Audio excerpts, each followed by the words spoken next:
The Pacific wind rolled cold and salty across the wide stretch of Coronado Beach, carrying with it the tang of salt water and the muffled thunder of crashing waves. The morning was just beginning to glow, faint gold light touching the sand. But the recruits of the Navy SEAL Training Division had already been awake for hours. They moved in tight formations, burpees, lunges, push-ups, bodies slick with sweat despite the chill. Their grunts and the barked orders of their instructors sliced through the air like whips. There was no room for hesitation here.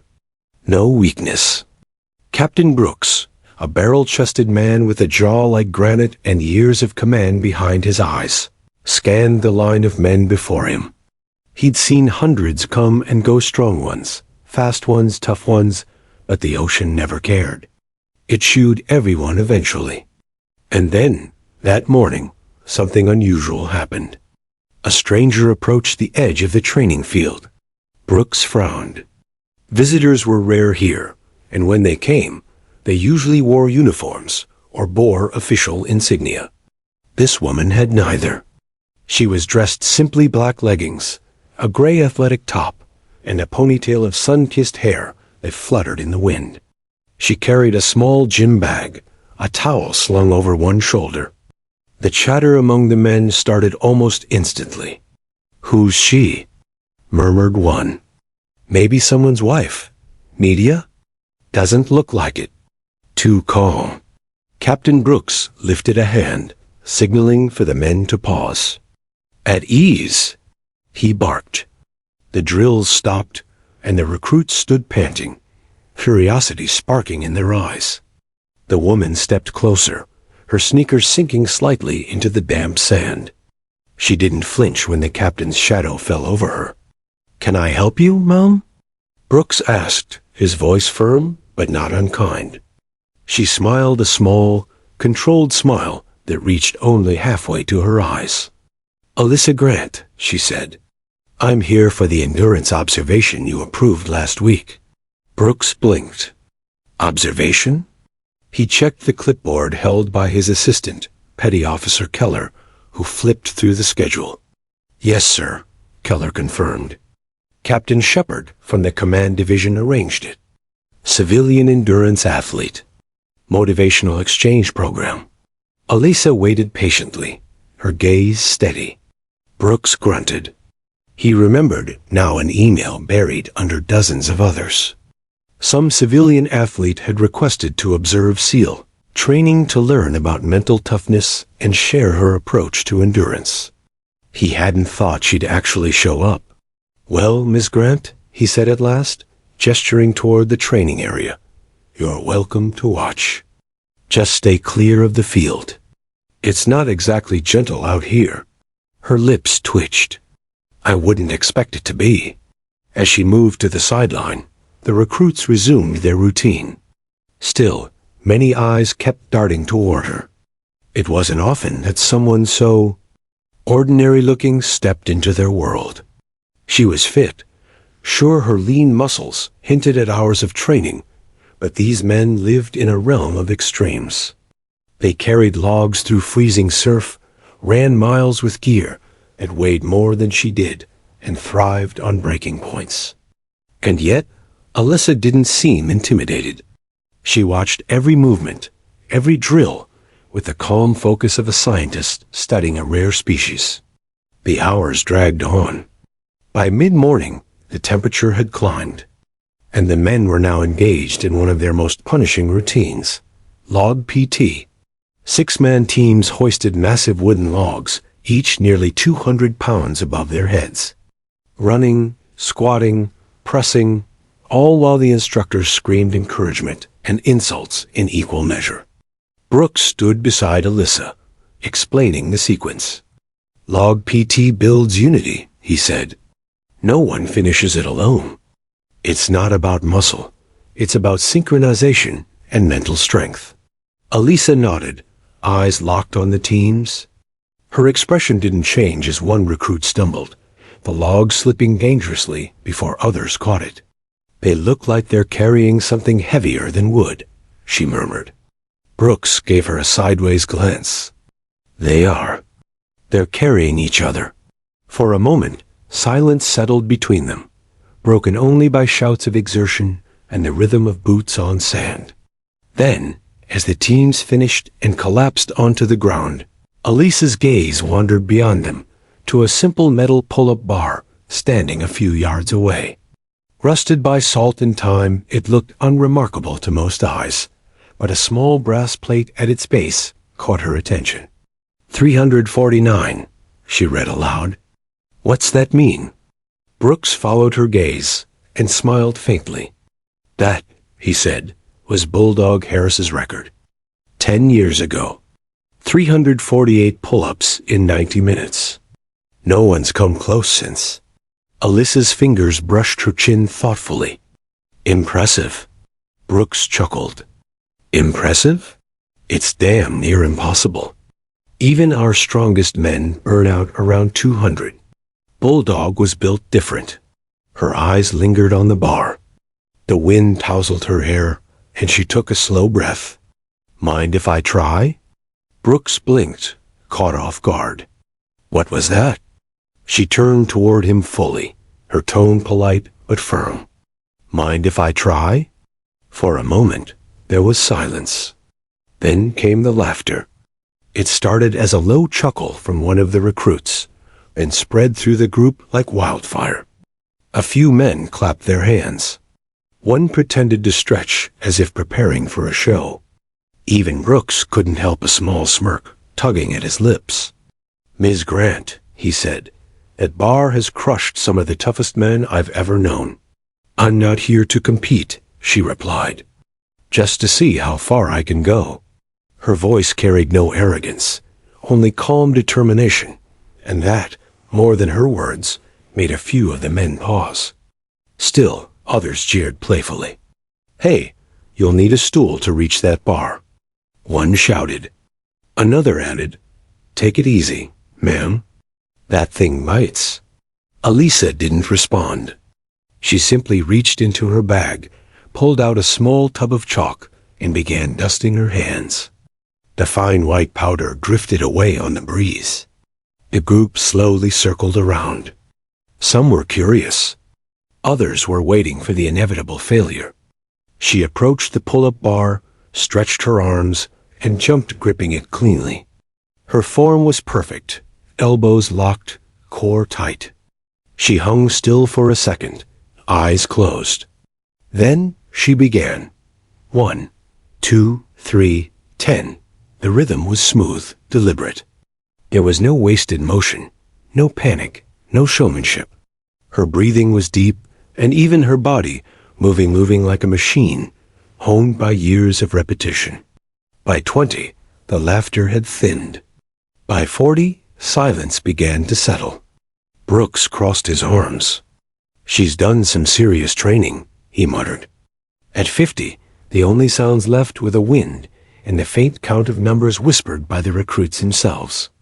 Alyssa kept moving, her pace unbroken, her face unreadable. And as she climbed past 60, 70, 80, something subtle shifted in the air. The mockery faded completely, replaced by something far rarer respect. When she finally dropped down after her 100th repetition, her hands trembling slightly, not one man spoke. Alyssa looked up at the bar, breathing steadily, her lips curving into a faint, tired smile. Still have a little left, she said quietly. Brooks stared at her, stunned into silence. For the first time that day, he didn't have an order to bark or a joke to make. The ocean roared behind them, but no one heard it.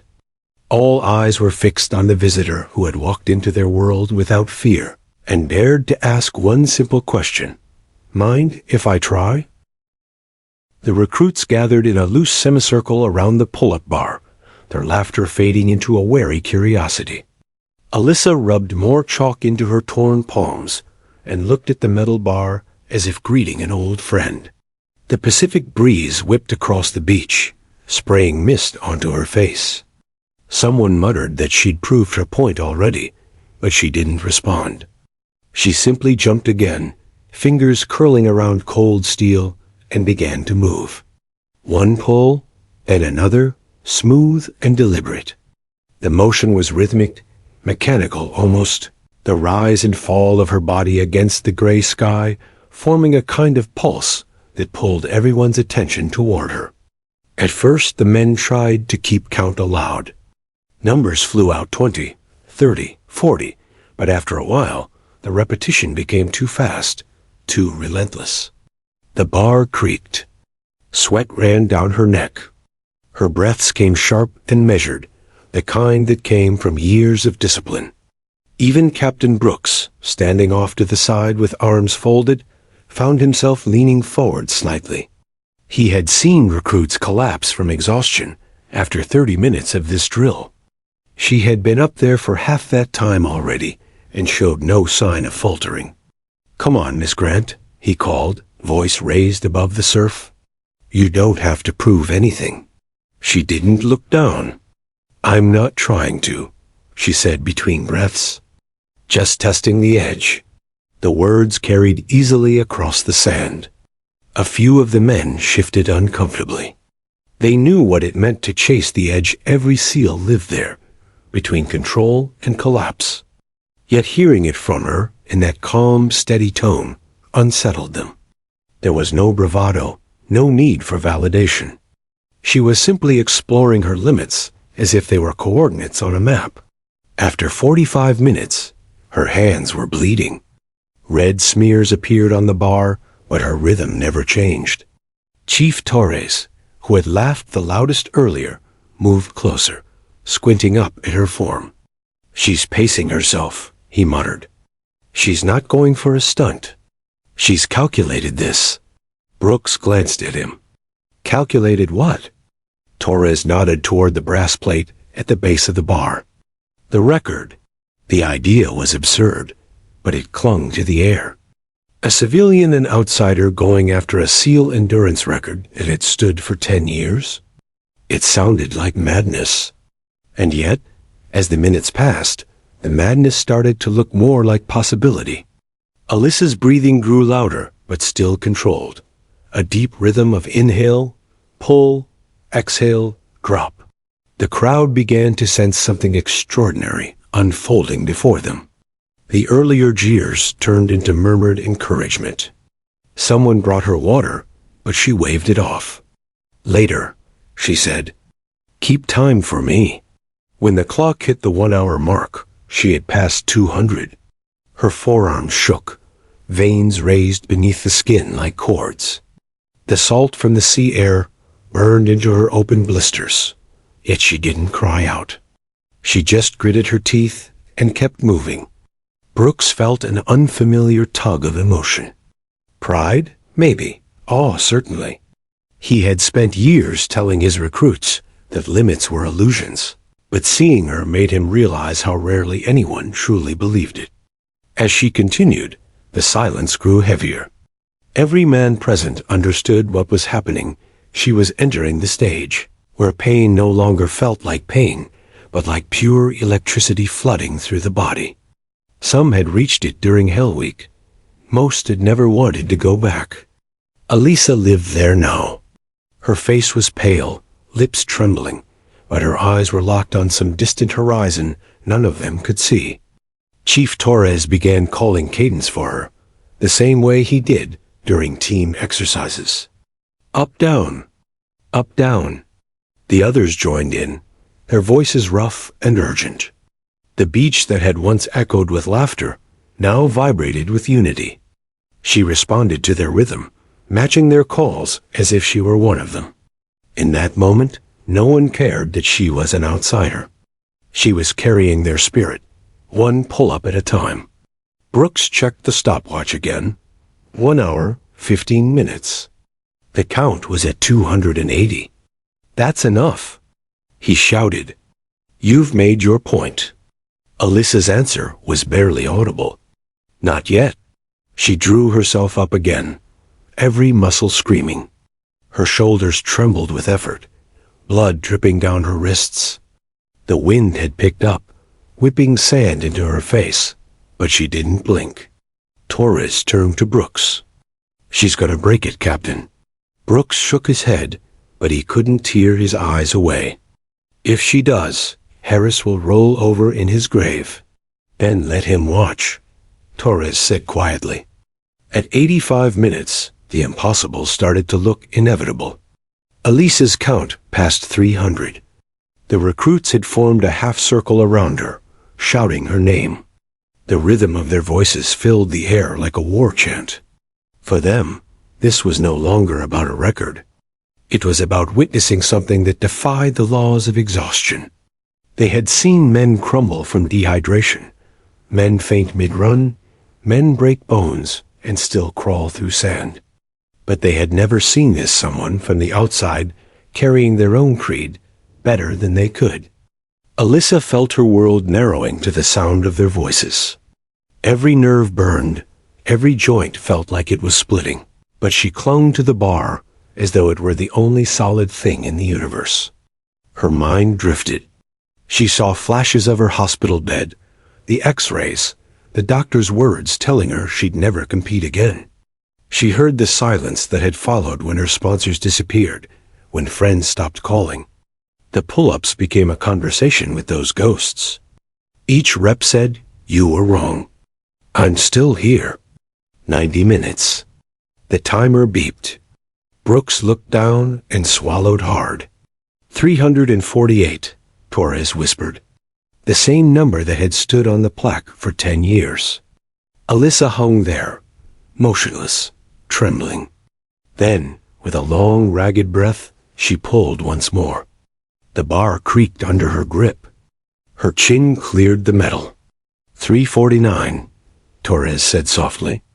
She dropped to the sand, knees buckling. For a heartbeat, no one moved. Then the entire beach erupted in cheers. Brooks was at her side first, catching her before she fell. Her hands were shredded, palms raw and bleeding. She smiled weakly at him. "How long?" He showed her the timer. 1 hour, 29 minutes, 42 seconds. She closed her eyes, breathing shallow. Could have been faster. He laughed then, the kind of laugh that came from deep disbelief and admiration all at once. "You just broke a SEAL record, Miss Grant. I think we can forgive a few seconds." The men gathered around, clapping her shoulders. Their earlier arrogance dissolved into genuine respect. Someone brought her water. Another draped a towel around her. The atmosphere had shifted entirely. There was no competition left, only awe. Brooks stood watching her sip water slowly, her body shaking, and thought about what he would tell command. A civilian had walked in, asked politely to try, and redefined what his men believed was possible. When Alyssa finally spoke again, her voice was soft. "It's not about strength," she said, looking up at the bar. "It's about endurance. Strength fades. Endurance decides who you are when it does." Torres nodded, wiping his forehead. "Ma'am, today you made believers out of all of us." She smiled faintly. Then it was worth the pain. The waves rolled in, erasing footprints from the sand, but the moment stayed. The recruits dispersed slowly, still glancing back at the bar as if it had transformed into something sacred. Brooks turned once more toward the ocean. He'd seen courage in combat, seen men push past fear and pain, but what he'd witnessed today was different. It was quiet courage, no shouting, no fury, just a will that refused to bend. Alyssa sat on the sand, hands wrapped in gauze, staring at the rising sun. For the first time in years, she felt peace instead of defiance. She didn't need applause or recognition. The record wasn't the victory. Surviving her own limits was. Behind her, the SEALs walked away in silence, carrying with them a new definition of toughness. And somewhere deep inside, Brooks knew the phrase, "Mind if I try?" would echo around this beach for years to come. The wind softened as the day wore on, turning from a biting chill into a warm California breeze. The SEAL training base was quieter now. The ocean still roared, but its rhythm seemed gentler, almost respectful after what had unfolded earlier. The recruits were still talking about it, how a civilian, A woman barely half their size had broken a record no man had come close to touching in a decade. It felt unreal, like a story that would grow larger every time it was told. Alyssa sat on the edge of the platform, hands wrapped in white gauze, her arms trembling from exhaustion. She had showered, changed into a dry sweatshirt, and was now sipping from a bottle of water, staring at the pull-up bar that glistened faintly under the afternoon sun. She couldn't feel her fingers anymore. Every muscle screamed, but her mind was calm, empty in the way that only comes after complete effort. Captain Brooks approached quietly, holding 2 cups of coffee. He wasn't a man known for softness, but something about her demanded respect. He offered her one. "Coffee," he said simply. She smiled faintly. "You're going easy on me, Captain." "I expected something like salt water and sand." He chuckled. "You've had enough of that for one day." For a while, they just sat in silence, watching the waves roll in and out. The recruits were finishing their drills, glancing her way now and then. Not a single smirk, not a single joke, only looks of awe and perhaps humility. "You know," Brooks said finally, his voice quieter, "I've seen guys who could bench 500 pounds quit halfway through Hell Week, but I've never seen anyone pull off what you did today. You weren't just strong. You were steady, like you'd trained for this your whole life."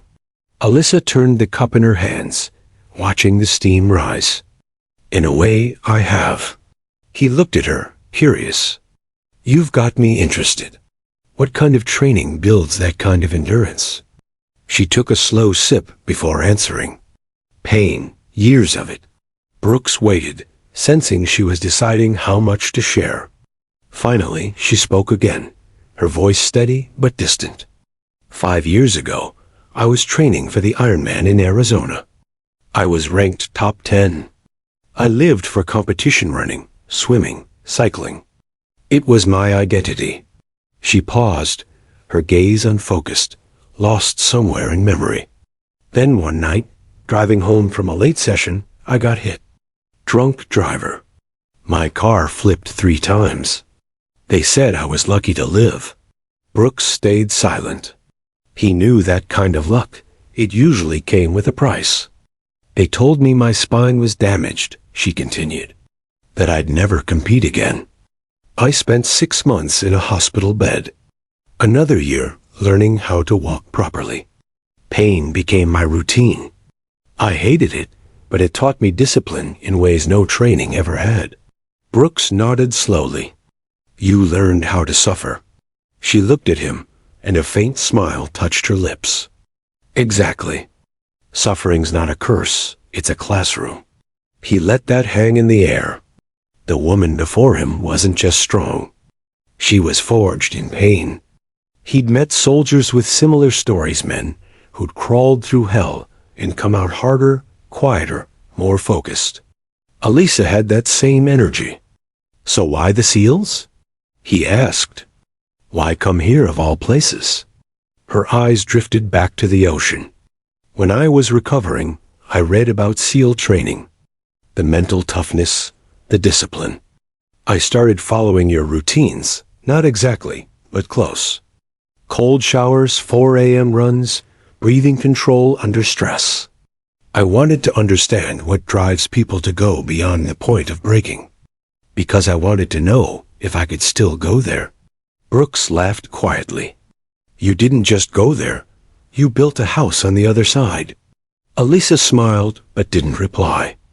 Her silence said more than words ever could. After a few moments, Brooks stood. "The team wants to talk to you before you leave.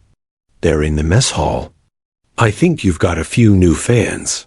Alyssa looked down at her hands. "I can barely lift a fork."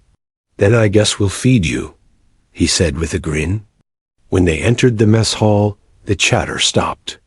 The recruits looked up, and for the first time, they all stood as she walked in.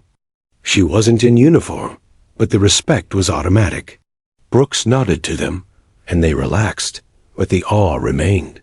Chief Torres called out, "Ma'am, you've made us all feel like rookies today." She laughed softly. "Don't say that.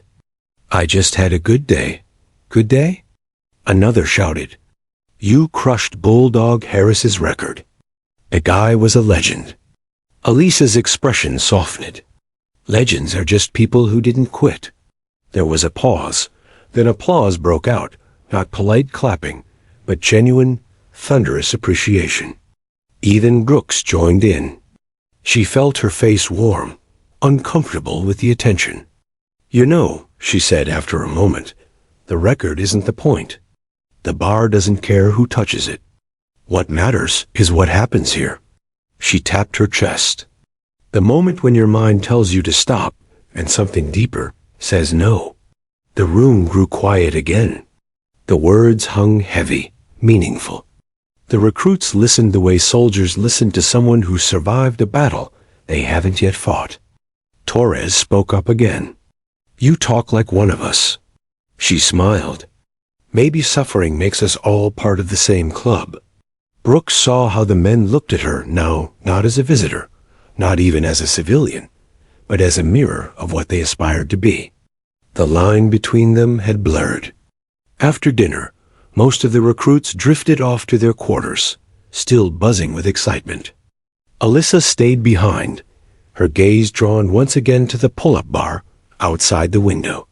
The sunset turned the sky into a canvas of fire and gold, and the bar cast a long, thin shadow across the sand. Brooks joined her again. "You know," he said, "Command's going to want to put this on record. Maybe even a press piece." Alyssa's eyes didn't leave the horizon. "No need. Let it stay here. The people who saw it, that's enough." He nodded, understanding. Some moments didn't need the spotlight. Some were sacred, meant only for those who witnessed them. As the evening deepened, a few recruits returned to the bar, one after another, trying to replicate what she'd done. None made it past 100, but none gave up early either. Alyssa watched quietly, her heart swelling not with pride, but with a strange, humble gratitude. She hadn't just broken a record. She'd ignited something. Later that night, when the camp had fallen silent and the tide crept higher on the beach, she walked down to the water alone. The moonlight shimmered across the waves. The air was cool, filled with salt and memory. She let the water wash over her feet and breathed deeply, feeling the sting of her open palms. The pain was sharp, but it was alive. It reminded her she was still here, still capable, still fighting. Behind her, she heard footsteps. Brooks again. He stopped a few feet away. "You okay?" She nodded. "Better than I've been in years." He looked out at the waves. "You know, I've spent my life teaching men to push beyond limits. But today, you reminded me that limits don't care about rank or gender. They only care about heart." She turned toward him, smiling. "Heart's the only thing we can train that never runs out." They stood there for a while, the sea whispering against the shore. Two people from different worlds bound by the same understanding of struggle and survival. Finally, Brooks said, "You heading out tomorrow?" "Yeah, early flight." He nodded. "Well, Ms. Grant, thank you. Not just for today, for reminding us what this is all about." Elisa's gaze returned to the horizon. "Thank you for letting me try." When he left, she remained there, watching the moon drift higher. The world would move on. The story would fade into legend. But on that beach, in the heart of a military camp built on endurance and pain, something had shifted forever. The SEALs had witnessed not just a feat of strength, but the quiet power of resilience.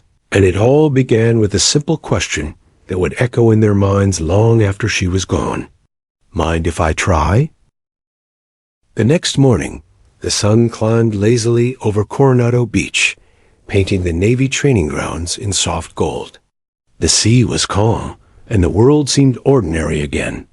But inside the base, The air carried an energy that hadn't been there before. The story of Alyssa Grant, the civilian who had humbled the toughest men in the Navy, was already spreading like wildfire. It started with whispers among the recruits. Then someone posted a photo, online a blurry shot of Alyssa mid-rep, face strained, hands bleeding, eyes locked on the pull-up bar. The caption read, "The day a visitor broke our impossible record." Within hours, the image was shared, reposted, and debated across forums dedicated to military training and fitness. By noon, it had gone viral. Across the internet, people were asking the same question. Who is she? Alyssa didn't know any of this yet. She was sitting at a small cafe near the harbor, dressed simply in jeans and a hoodie, sipping coffee as she stared at the waves. Her body still ached from the effort, but the soreness felt satisfying, a reminder that she'd done something real, something that mattered to her. Her phone buzzed nonstop. Texts, missed calls, unknown numbers. She ignored them at first, but then one name popped up that made her pause. Coach Ramirez. She hesitated before answering. The man on the other end sounded stunned. "Alyssa? Please tell me this story about you breaking a SEAL record isn't real." She laughed softly. "Depends which story you heard. The one where you did 247 pull-ups in a row. That one." She smiled faintly, glancing toward the ocean. "Yeah, that one's true." There was silence, then a low whistle. "You always had something in you the rest of them didn't. I knew it when you came back from the accident. But this is different." She leaned back, remembering the countless hours she had trained alone, the dark mornings, the pain, the doubt. "Coach, it wasn't about proving anything. I just wanted to see if I could still push past fear." "That's exactly what you did," he said. "And now the world's watching." She frowned. "What do you mean?" He laughed. "Alyssa, check your phone. You're a headline." When she opened her social media feed, she froze. Her face, the pull-up bar, the caption, it was everywhere. News outlets were tagging her name, fitness influencers were praising her, and people around the world were sharing her story. Some called her the civilian SEAL. Others called her Ironheart. A few skeptics questioned if the story was real, but that didn't matter. The image had already taken root in people's imaginations.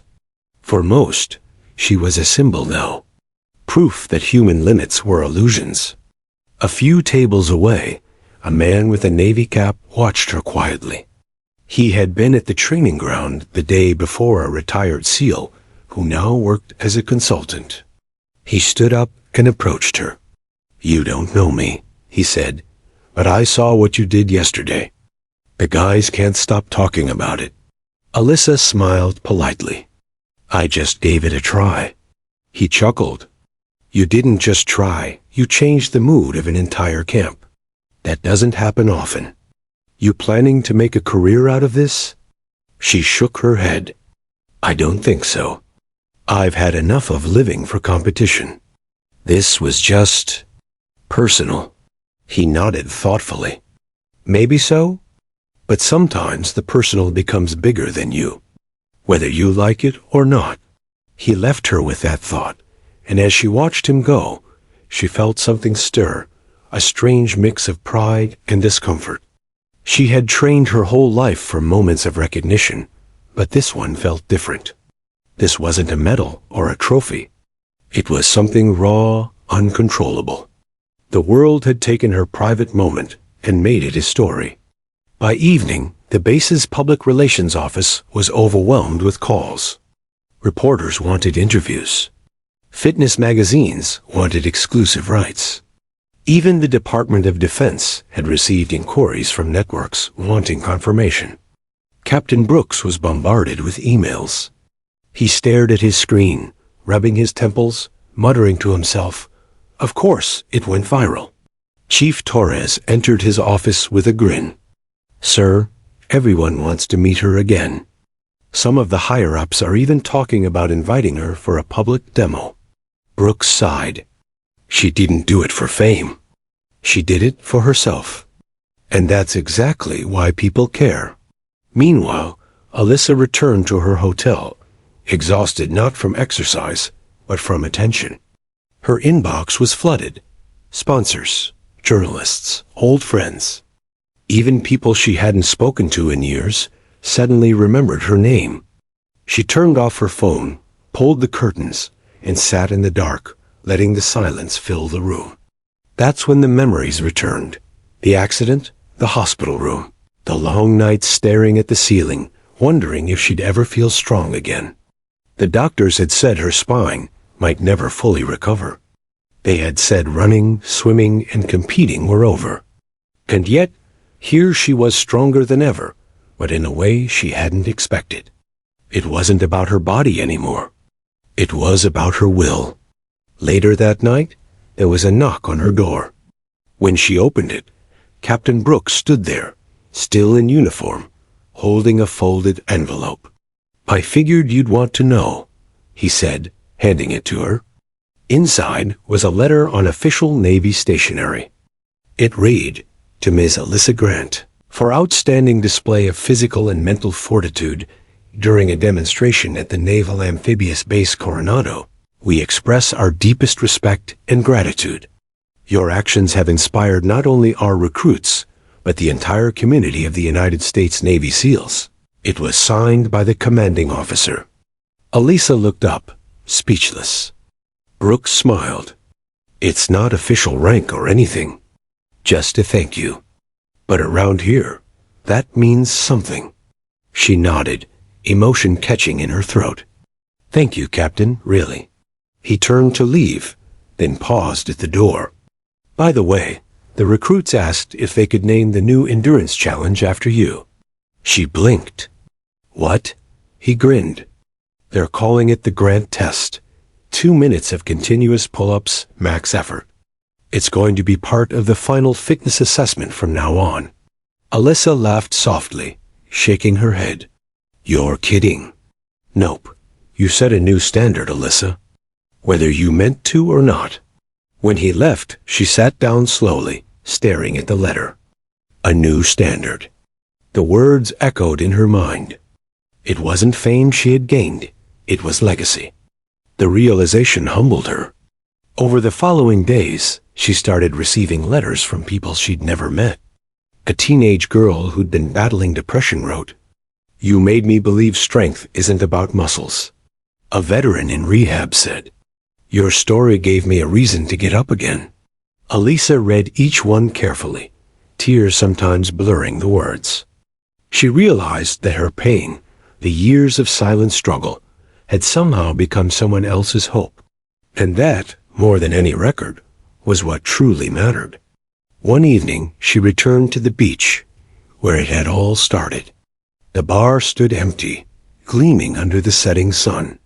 She wrapped her hands in tape again, not to prove anything this time, but to feel that quiet connection between body and spirit.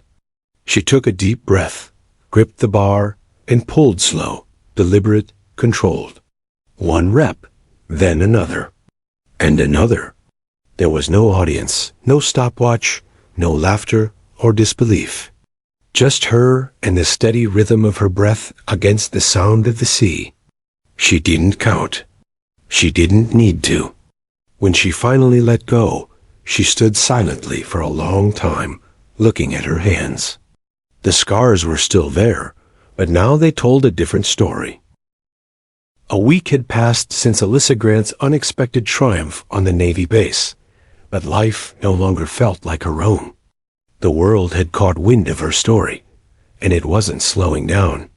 News anchors replayed the same video clips again and again, showing her bloodied hands gripping the bar, her eyes locked upward as if defying gravity itself. The segment titles varied: The Civilian Who Outperformed the SEALs, Ironheart, The Woman Who Redefined Endurance, and even A Modern-Day Warrior. What began as a quiet personal test had evolved into a national obsession. Every time she stepped outside, someone recognized her. People whispered her name in coffee shops, smiled to her in airports, and sometimes even stopped her for photos. The attention was flattering at first, but quickly became overwhelming. Elisa was never the kind of person who craved fame. She wanted challenge, not cameras. Still, she tried to stay humble through it all. When Good Morning America called, she hesitated, but agreed. The producers promised it would be about mental toughness and inspiration, not sensationalism. That was enough for her to say yes. The day of the interview, she sat beneath the bright studio lights, dressed in a navy blue blouse and jeans, her hair pulled back in a ponytail. Across from her, the host smiled warmly. "So, Elisa," the host began, "you've become somewhat of a national symbol of resilience. Tell us, what was going through your mind that day at the SEAL base?" Elisa smiled softly. "Honestly, nothing heroic. I wasn't thinking about records or proving anyone wrong. I just wanted to see how far I could go before my body said stop." The host leaned forward. "And when it did?" Elisa's eyes gleamed. "I told it no." The audience chuckled, some clapped, but her tone wasn't boastful. It was calm, humble, like she was simply sharing a truth. The interview aired the next morning, and it went viral within hours. Clips of her saying, "I told it no," became a trending soundbite. People stitched her words over workout videos, motivational reels, and even graduation speeches. Brands began calling next. Athletic wear companies wanted her to be a spokesperson. Publishers offered book deals. Talk shows and motivational tours promised lucrative contracts. Everyone wanted a piece of the woman who had defied limits. But Elisa hesitated. She spent her evenings walking by the coast, trying to decide what to do. Part of her felt that if she accepted these offers, she'd be betraying what the moment had meant. That day on the base wasn't about fame or sponsorship. It was about recovery, courage, and rediscovering herself after years of pain. Turning it into a product felt wrong. Still, the offers grew louder. One afternoon, her old coach Ramirez called again. "You've got a platform now, Elisa. You could do a lot of good with it. Maybe even start a program for women in endurance training." "I know," she said softly, "but I don't want this to become about money or fame. That's not who I am." "I get that," he said, "but sometimes purpose needs a microphone. Maybe this is your chance to give one to others." His words lingered. She hadn't thought of it that way. Maybe using her story could help people, not by inspiring them to chase records, but to rebuild themselves from their own ruins. A week later, Elisa received an email from a non-profit organization that worked with veterans struggling with PTSD and physical rehabilitation. They wanted her to speak at a workshop, not as a celebrity, but as someone who understood endurance, both physical and emotional. She said yes. The event was held in a modest gymnasium on the outskirts of San Diego. There were no cameras, no banners, just a few dozen men and women sitting in a semicircle. Some were missing limbs. Some moved slowly, their bodies marked by scars.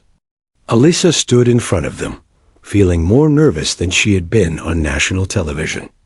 "I'm not a soldier," she began quietly, "and I'll never pretend to understand what you've been through. But I do understand what it's like to lose who you were, and to fight to get her back." The room was silent. Every eye was on her. "When I was told I'd never compete again, I thought my story was over. But I learned that strength isn't just about muscles or endurance.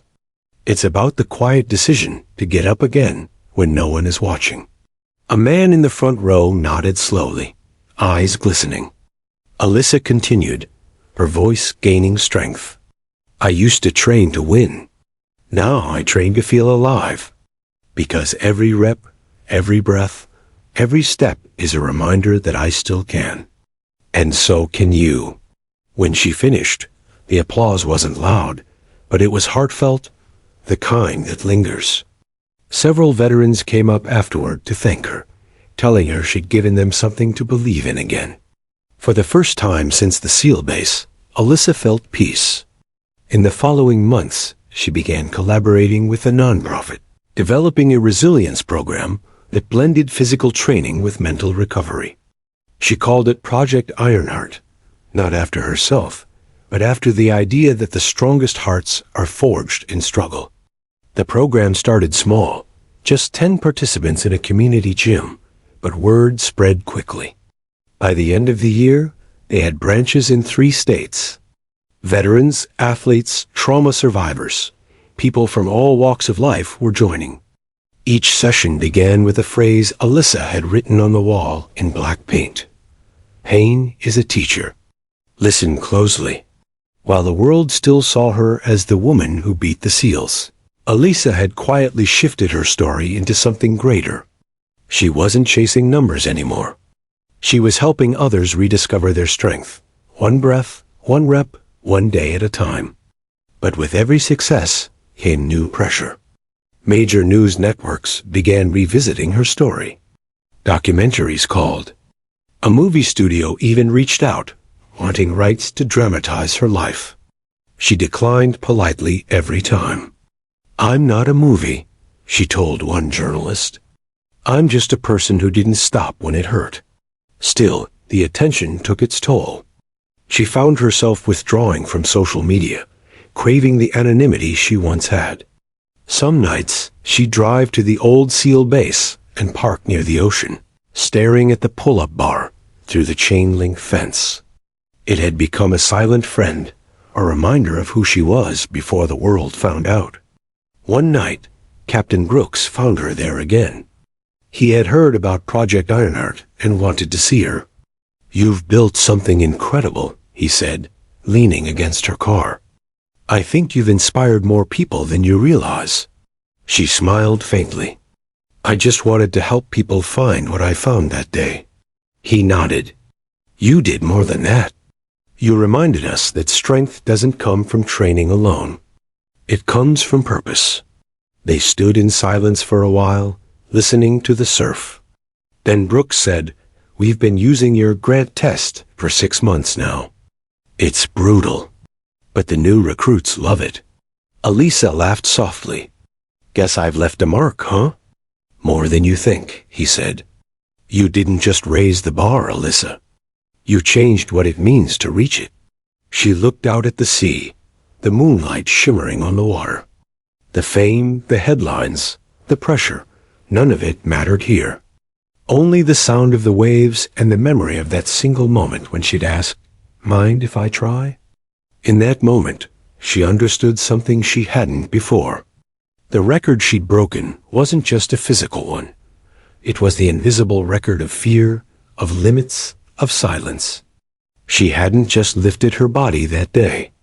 She'd lifted an entire belief system. And that, more than any title or trophy, was the victory that would last. The weeks following the launch of Project Ironheart were intense. Alyssa's days began before dawn, often starting with her own grueling training sessions to maintain the strength that had defined her moment on the SEAL base. By mid-morning, she was meeting with program participants, demonstrating exercises, guiding them through mental toughness drills, and offering encouragement that felt as natural as breathing. Her evenings, however, told a different story. Media calls flooded in relentlessly. Emails stacked up with offers, requests, and inquiries. She was careful to say no when it wasn't aligned with her purpose, but the constant scrutiny wore on her.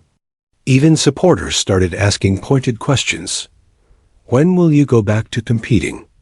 Or, "Will you accept the sponsorship deal?" It wasn't malicious, but the tone carried an invisible weight. Alyssa could feel herself slipping into fatigue that wasn't just physical.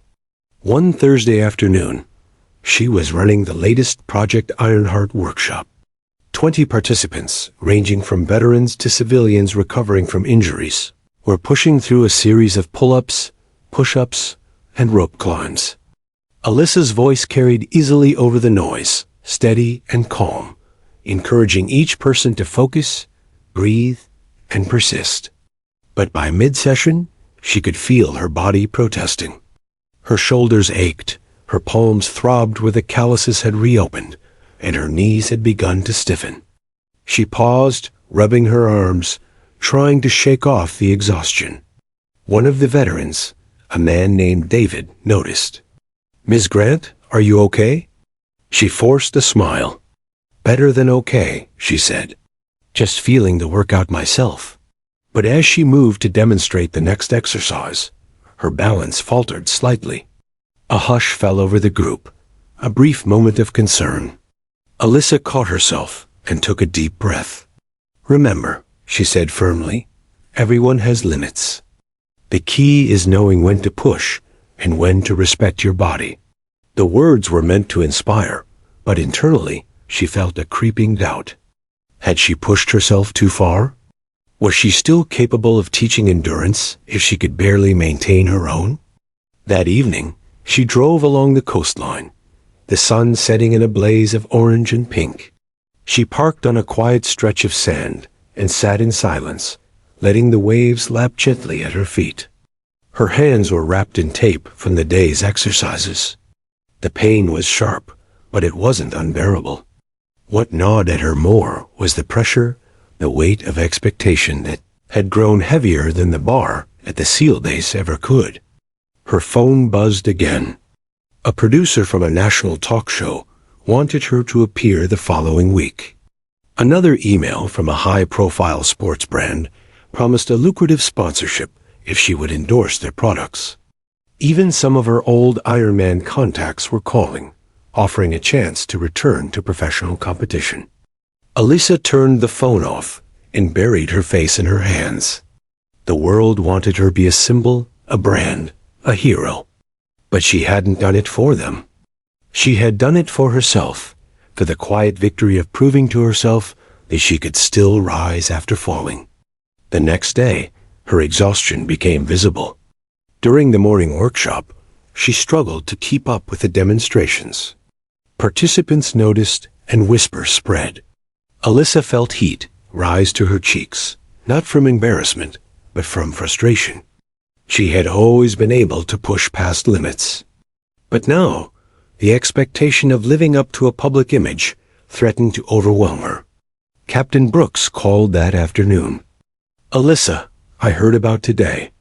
Are you okay?" "I'm fine," she said quickly, but the words sounded hollow, even to her own ears. "Look," he said, "you've got more on your shoulders than anyone should. You can't carry the world and still expect to breathe." She remained silent, staring out at the Pacific. "Take a step back," Brooks continued. "It's not weakness to rest. You've built something incredible, but if you burn out now, you'll lose yourself. And trust me, that'll hurt more than any pull-up ever could." She exhaled slowly, realizing he was right. In her drive to inspire and give back, she had neglected the one person she had always relied on herself. That evening, she returned to the SEAL base under the cover of twilight. The pull-up bar glimmered faintly in the fading light. It had been months since she last touched it, but the memory of her triumph there called to her. She approached slowly, hands shaking not from fatigue, but from anticipation. She wrapped them in fresh tape and gripped the bar. 1 rep, 2, 3. The rhythm returned instinctively, muscles remembering what the mind sometimes forgot. With each pull, she felt the tension in her shoulders ease slightly. By the 20th, she was smiling softly, recognizing that this wasn't about records, social media, or accolades. It was about herself, about reclaiming the simplicity of personal challenge. Alyssa descended finally, her palms raw but her heart lighter. For the first time in weeks, she felt grounded. The external pressure hadn't disappeared, but she had reminded herself of the internal truth. Her value wasn't defined by public recognition, but by the quiet strength she carried within. Over the next few days, she made adjustments. She delegated parts of Project Ironheart to trusted colleagues, allowing herself time to rest and reflect. She returned calls selectively, participated in interviews only when it felt authentic, and learned to say no to opportunities that didn't align with her purpose. Even her relationship with the media shifted.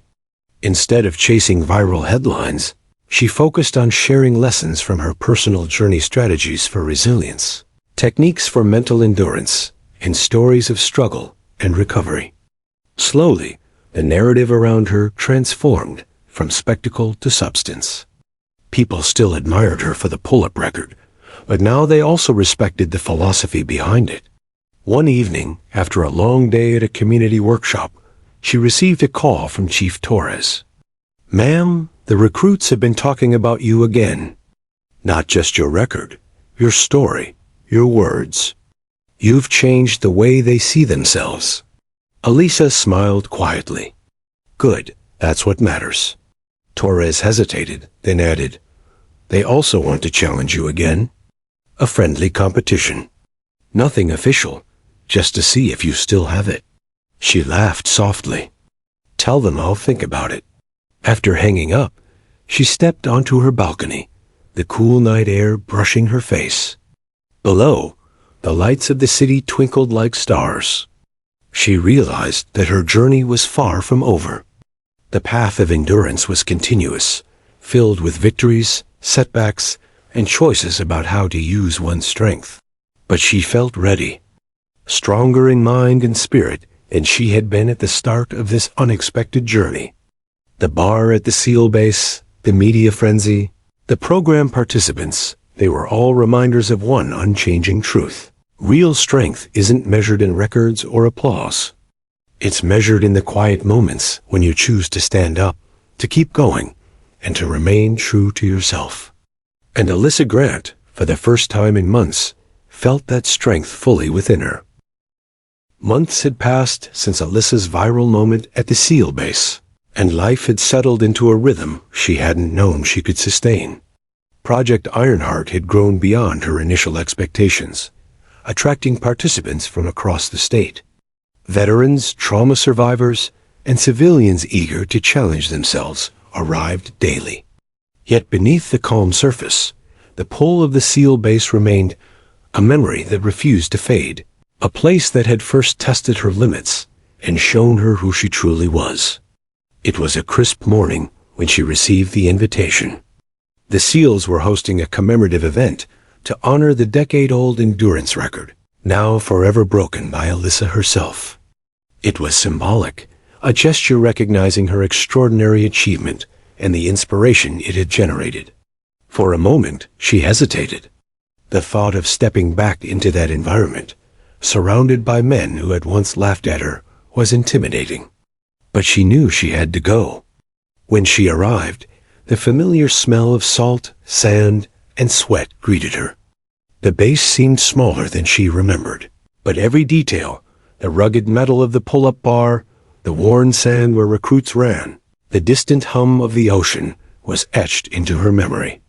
Captain Brooks met her at the entrance, a wide grin stretching across his weathered face.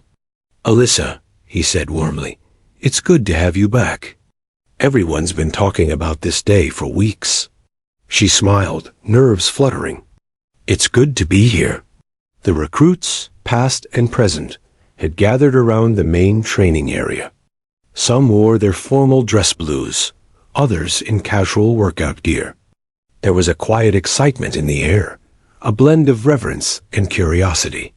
The story of the woman who shattered a decade-old record had become a legend on base, and now they would witness her presence firsthand. Chief Torres approached her, shaking his head in disbelief. "I still can't get over it," he said.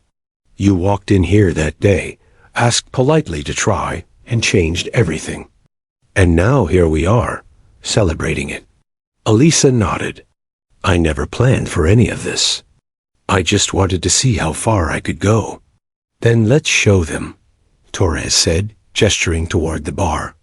Elisa's palms were wrapped, but she no longer hesitated. She gripped the metal, feeling the familiar cold bite into her skin.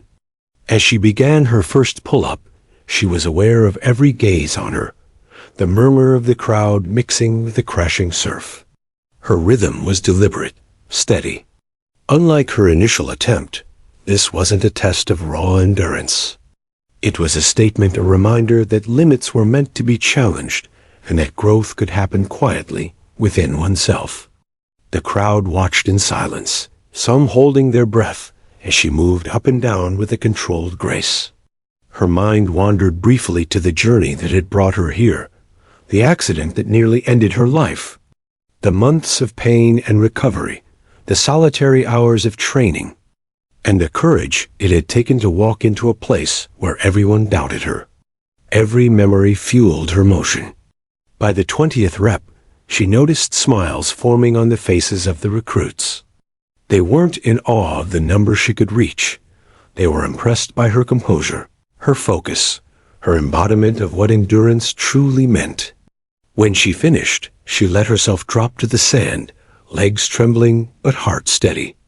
Brooks approached first, applauding quietly. The crowd followed, their claps echoing off the water. Alyssa sat for a moment, letting the recognition wash over her. It was a different kind of victory than before, one rooted not in records or headlines, but in connection and understanding. Later, during the commemorative ceremony, a plaque was unveiled. Her name was etched alongside the former record holder, Bulldog Harris, with a note honoring her achievement and her inspiration. Elisa ran her fingers over the engraved letters. The weight of the recognition was heavy, but it felt deserved, not for fame, not for glory, but because she had walked through fear and emerged stronger. A young recruit approached her afterward. "Ms. Grant," he said, voice trembling slightly, "I just wanted to say, you've changed how we think about training. I always thought limits were physical. Now I know they're mostly mental." Alyssa smiled, feeling the familiar warmth of purpose. "Keep challenging yourself," she said. "The body will follow the mind, but the mind has to believe first." As the ceremony ended, she wandered toward the water alone. The ocean had been a constant companion throughout her journey, a silent witness to triumph and struggle alike. She reflected on how far she had come, not just in physical terms, but emotionally and mentally. The SEAL base, once a place of challenge and skepticism, now felt like a milestone in her ongoing journey, a reminder that resilience wasn't measured in applause, but in the quiet victories of perseverance. Alyssa watched the sun dip below the horizon, painting the sky with hues of gold and crimson. The waves reflected the colors, shimmering like fragments of memory. She thought of the people she had inspired, the veterans who had regained hope, the civilians who had found courage, the young recruits who now redefined their limits. Each success was a thread in a tapestry she hadn't realized she was weaving. Captain Brooks found her there, leaning on the railing. "Beautiful, isn't it?" he said softly. She nodded. "It's more than beautiful. It's grounding." He smiled, eyes reflecting pride and understanding. "You've done more than break a record. You've reminded us all why we push. Not for fame, not for medals, but to discover what's possible inside ourselves." Alyssa let the words settle. They resonated deeply. She had started this journey asking a simple question: "Mind if I try?" And it had blossomed into something larger than she could have imagined. Her question had ignited courage in others, creating ripples far beyond the pull-up bar and the sandy beach. As night fell, the base quieted. Alyssa stayed for a while, tracing her fingers along the cool metal of the bar. It no longer felt like a challenge to conquer. It felt like a bridge between the person she had been and the person she had become. Every scar on her hands, every ache in her muscles, every moment of doubt and triumph was etched into her memory. The bar held no numbers now, only stories of endurance, courage, and transformation. Before leaving, she whispered softly to the wind, "Thank you for letting me try." The ocean responded with a gentle roar.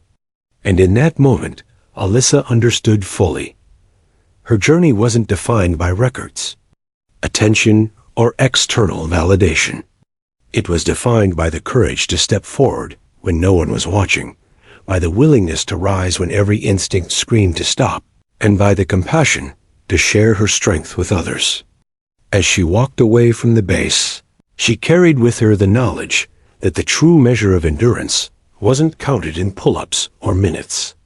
It was measured in resilience, in persistence, and in the quiet courage to face each day with determination. The legacy of that single, simple question, "Mind if I try?" would echo far beyond the beach, the bar, and even the record she had shattered.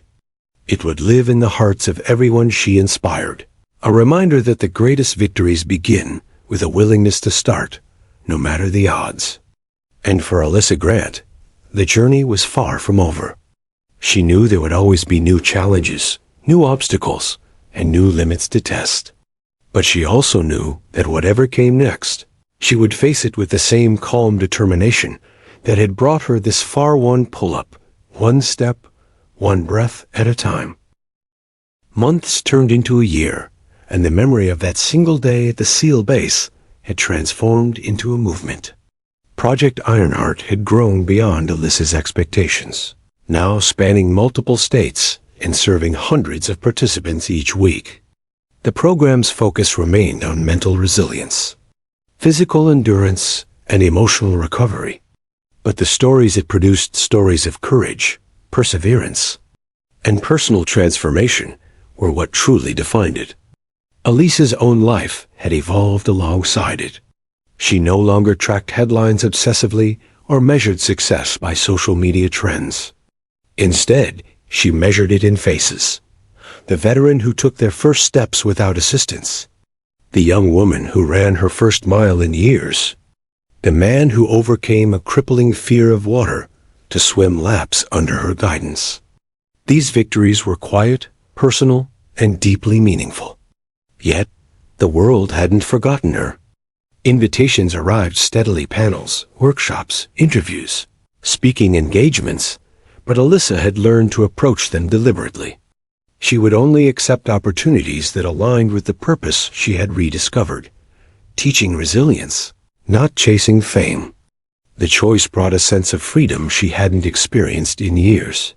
One crisp spring morning, she received a message from the Naval Special Warfare Command. They were organizing a charity event to honor fallen SEALs and to support families of active service members. They wanted her to return to the base as a guest of honor. Not to break records, not to compete, but to share her story and inspire both the recruits and the community. Alyssa felt a familiar flutter of nerves. This wasn't about her anymore.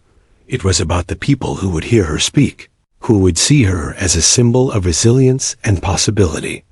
She accepted. When she arrived, the base had a renewed energy. The recruits were no longer skeptical, no longer whispering behind her back. They greeted her with respect, smiles, and even laughter, recalling the legend of the woman who had shattered a decade-old pull-up record. Captain Brooks was there, older now, his hair flecked with gray, but his eyes carried the same warmth. "Welcome back," he said, shaking her hand firmly. "You've grown something incredible since that day." Alyssa smiled. "It wasn't just me. It was the people I've met along the way."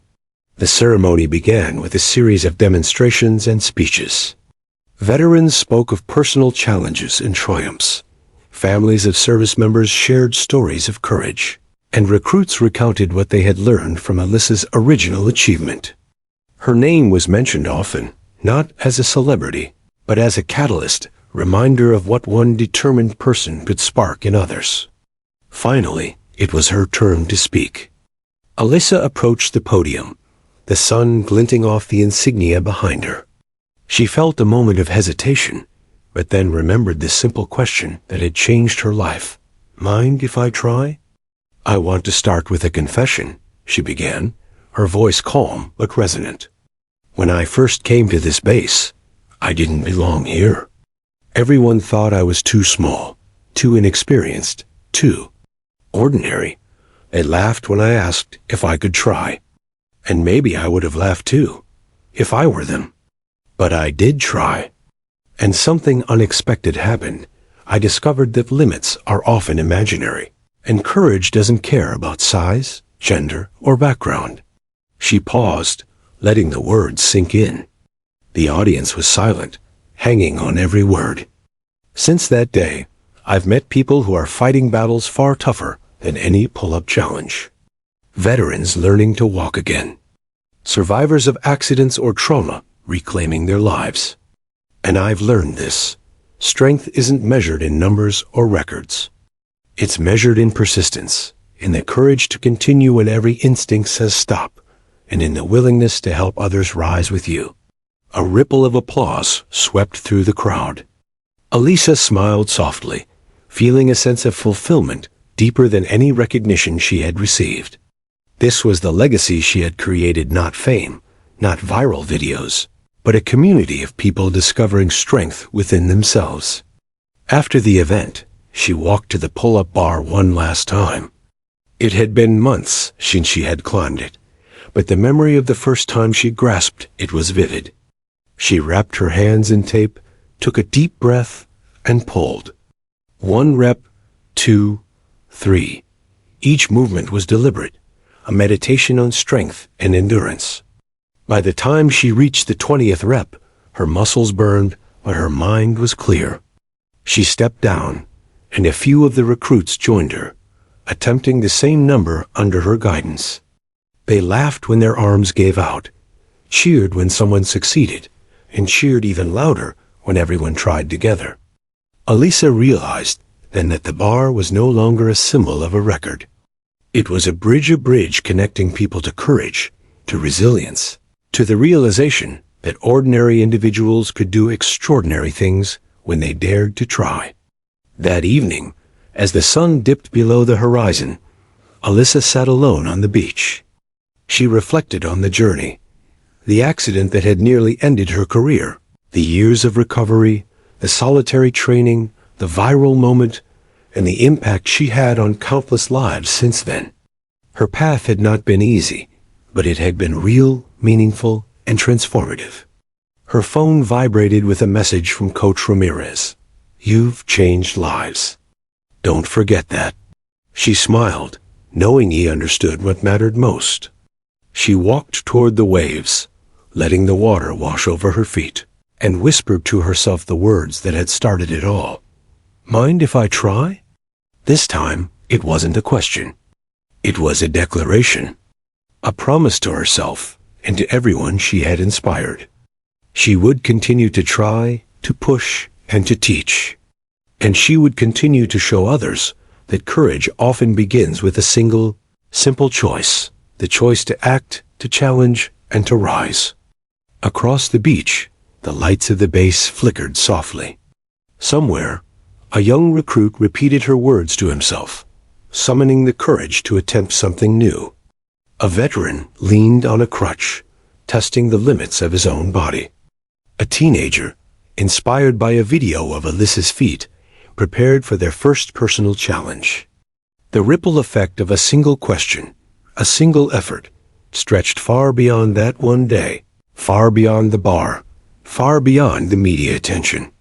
It reached into the hearts of countless people, proving that the power of perseverance was universal, timeless, and contagious.